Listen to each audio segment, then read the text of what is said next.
ఒక్కసారి కొమ్మూరి గోల్డ్ కి కాల్ చేయండి. తాకట్లో ఉన్న మీ బంగారాన్ని విడిపించి మార్కెట్ ప్రైస్ కి వాళ్ళు కొనుక్కుని మిగతా డబ్బులు మీకు ఇచ్చేస్తారు. హాయ్ హలో నమస్తే, వెల్కమ్ టు మనం టీవీ.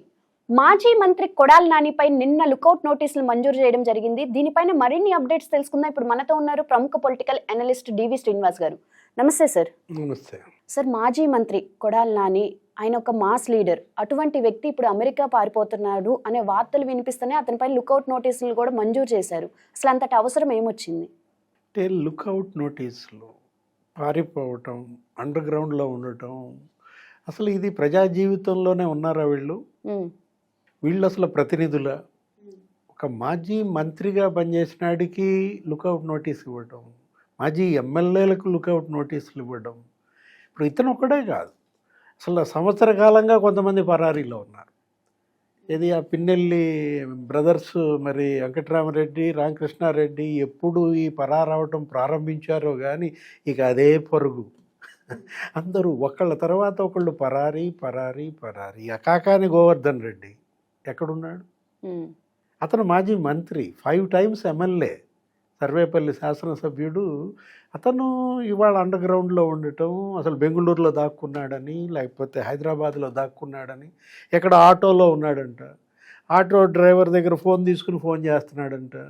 ఈ మీడియాలో ఈ కథనాలు చూస్తుంటే అసలు వీళ్ళ శాసనసభ్యులు, వీళ్ళ మంత్రులు, ఇప్పుడు మీరు చెప్పింది ఎవరు, కొడాలి నాని, ఇతని కోసం లుకౌట్ జారీ అయిందంటే మొత్తం ఎయిర్పోర్ట్లన్నీ దిగ్బంధనమా? ఇవాళ వెతుకులాట, సోదాలు, తనిఖీలు. 4 ఏళ్ళు శాసనసభ్యుడు, 4 సార్లు. ఎవరు? 4 times అతను. అంటే 20 ఏళ్ల రాజకీయ జీవితం ముగిసినట్టేనా? ఇప్పుడు గాలి బుడగల్లాగా పేలిపోయినట్టు కనపడుతోంది వీళ్ళ యొక్క రాజకీయ జీవితాలన్నీ కూడా. వాళ్ళు అతను 2 సార్లు తెలుగుదేశం తరఫున కంటెస్ట్ చేసి గెలిచాడు, 2 సార్లు వైసీపీ తరఫున కంటెస్ట్ చేసి గెలిచాడు. ఈ దాక్కోవాల్సిన పని ఏంటి? మనం ఏమనుకున్నాం, ఆయన హెల్త్ ఏదో బాగోలేదు, ఆపరేషను అపోలో, ఇక్కడెక్కడో హైదరాబాద్లో చికిత్స అన్నారు, లేకపోతే ముంబై తీసుకెళ్లారు, అక్కడ అసలు బైపాస్ సర్జరీ అన్నారు. వెంటనే మనకి సీన్ కట్ చేస్తే ముంబైలో మెడలో గొలుసులతో ఒకటితో ఫోటోలో పక్కన అతను ఎవరో డైమండ్ బాబు, మరెవరో అతను, మొత్తం మెడ నిండా గొలుసులు, అతను బంగారం పట్టుకుని అతన్ని ఏదో ప్రశ్నిస్తున్నట్టుగా కొడాలి నాని ఫోటో. అంటే ఈ ఇల్ హెల్త్ అంతా నాటకమేనా? ఈ అనారోగ్యం, ఈ బైపాసు, ఈ హాస్పిటలైజేషన్, ఇదంతా డ్రామానా? మనకేం అర్థం కావట్లేదు. ఇప్పుడు అతను ఏదో వైద్య చికిత్స కోసం ఇప్పుడు అమెరికా తీసుకుపోదామని ఇప్పుడు ఈ ప్లానా? దానికోసం ఆల్రెడీ కేసులు ఉన్నాయి. ఏది, ఇప్పటికే అతని పైన ఒక 10-12 కేసులు ఉన్నాయి. గడ్డం గ్యాంగ్ అరాచకాలు. గుడివాడ అంటే ఆ పేరులోనే గుడి, అంటే అంత ఆధ్యాత్మికంగా ప్రసిద్ధిగాంచినటువంటి ఆ నియోజకవర్గం. అదేంటి, ఎన్టీ రామారావు ప్రాతినిధ్యం వహించిన స్థానం, అక్కినేని నాగేశ్వరరావు పుట్టిన ఊరు. అలాంటి గుడివాడలో వీళ్ళ దాపురిచ్చింది అదొక రౌడీ వాడగా, గుండా వాడగా మార్చారన్న అప్రదిష్ట. అక్కడ దగ్గర దగ్గర ఒక 160 మంది ప్లాట్స్ అన్నీ వీళ్ళు కబ్జా, టీచర్స్కి సంబంధించిన వాళ్ళు. అక్కడ కాలనీలో ఏదో రాజేంద్ర నగర్ అనే చోట నీకు 100 కోట్ల విలువైన స్థలం కబ్జా, థియేటర్ కబ్జా, శరత్ థియేటర్ అని చెప్పి గుడివాడలో ఏదో థియేటర్, ఆ థియేటర్ కబ్జా చేసేసి దాన్నే వైసీపీ కార్యాలయంగా చేశారని. ఓడిపోయిన వెంటనే జెండాలు బీకేశారా? ఆ థియేటర్ మళ్ళీ యజమానులు పరమైందా? ఇందాక మనం చెప్పిన 100 కోట్ల విలువైన ఆస్తి మొత్తం ఆ వెనుగళ్ళ రాము గెలిచిన శాసనసభ్యుడు ఆ 160 మందికి ఆ ప్లాట్లన్నీ కూడా అప్పచెప్పిన పరిస్థితి. ఎన్ని కేసులు, ఏ కేసులు అరెస్ట్ అవుతాడంటే మనం అన్ని కేసులు ఉన్నాయి అతని పైన. మట్టి మాఫియా.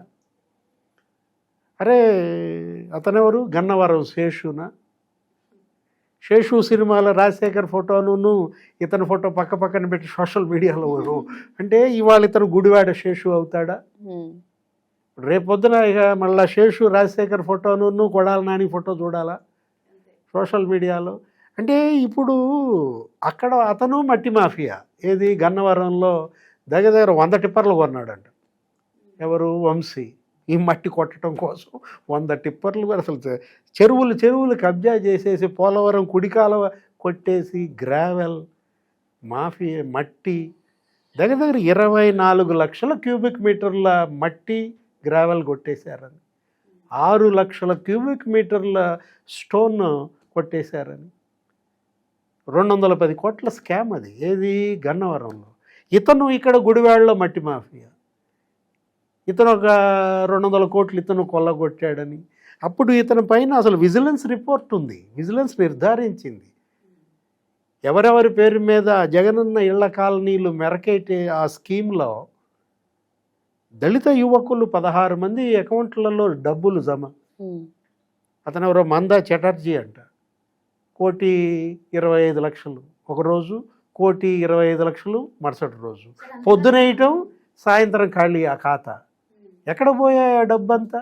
ఎవరో మందా దివ్య అంట. అంటే వీళ్ళంతా దళిత యువకులు, దళిత యువత. వాళ్ళ బ్యాంకు ఖాతాల్లో మీరు డబ్బు వేయడం, మళ్ళీ సాయంత్రానికి మీ బినామీ ఖాతాల్లోకి మార్చుకోవటం.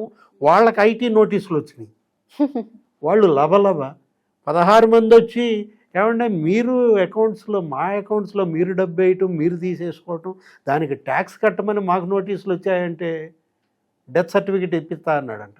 అదే కదా.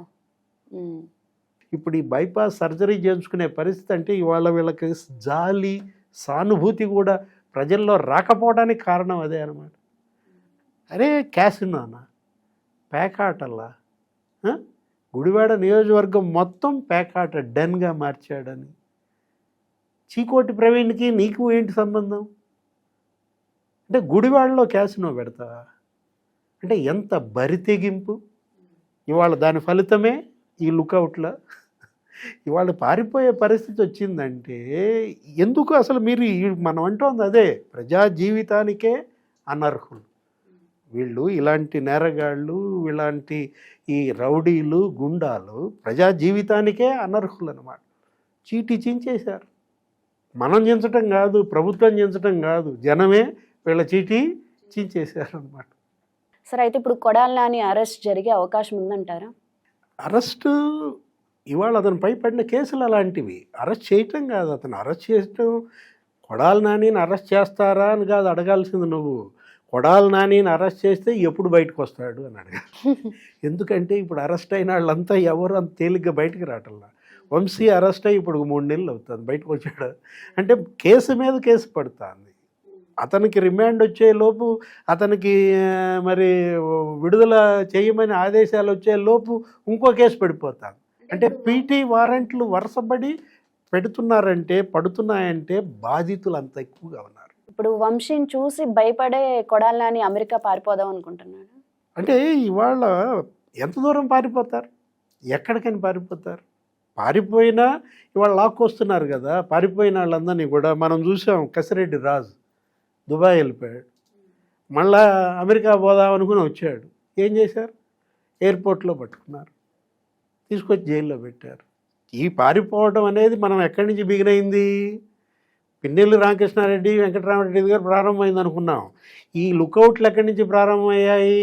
చెవిరెడ్డి భాస్కర్ రెడ్డి దగ్గర నుంచి ప్రారంభమయ్యాయి. చెవిరెడ్డి మెహిత్ రెడ్డి, చెవిరెడ్డి భాస్కర్ రెడ్డి బెంగళూరు విమానాశ్రయం నుంచి పట్టుకొచ్చారు. అట్లాగే దేవినేని అవినాష్ దాకా మొన్న ఎక్కడ పట్టుకెళ్ళారు అతన్ని? శంషాబాద్ ఎయిర్పోర్ట్లో ఉంటే అక్కడ పట్టుకెళ్ళారు అన్నమాట.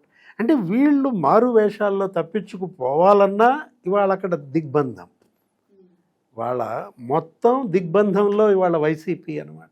Right, thank you sir.